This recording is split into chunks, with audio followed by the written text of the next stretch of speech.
आपण पृथ्वीर इतिहास देखिए जो माने स्वेच्छाचारी जिते से शासन करती से क्या शुणती ना जनसाधारण निवेदन शुणती ना विवेकर डाक को शुणती।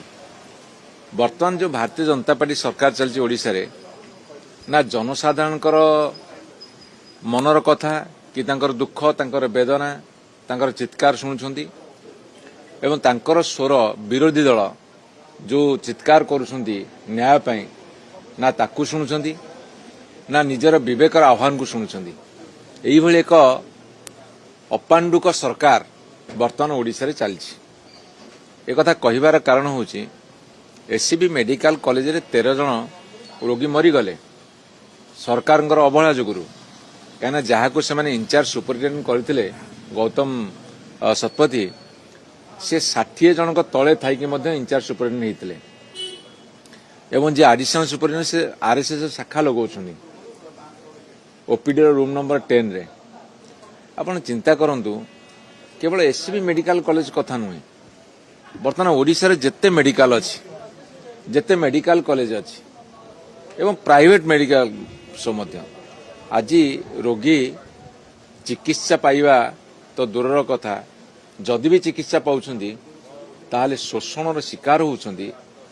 थरे गोटे रोगी भितर को पसिक यदि बाहरुची ताहाले से जीवंता शब होइकी फेरुची एते अर्थनैतिक दुरावस्था तार होउची आउ जदि चली जाउची तार दुख कहले न सरे। एभली एक अभावनीय परिस्थिति भितर आमर डिमांड होउची जेहेतु स्वास्थ्य विभाग ध्वंस पाई जाइची चली पारुनी मंत्री इस्तीफा दंतु नहले मुख्यमंत्री तांको विदाय करंतु किछि करूना किछि शुणुना आलोचना जारी रही विधानसभा रे मन इच्छा तांकर भाषण दउछन्ती विरोधी दल जतले कहउछन्ती पॉइंट ऑफ ऑर्डर तांको दउना एमिति केमि चलिबो। ये तो स्वेच्छाचारी ये तो डिक्टेटरशिप जेमति हिटलर चलैथिले से भली भाबरे करछन्ती। एमाने तो हिटलर आदर्श अनुप्राणित दल ना भारतीय जनता पार्टी।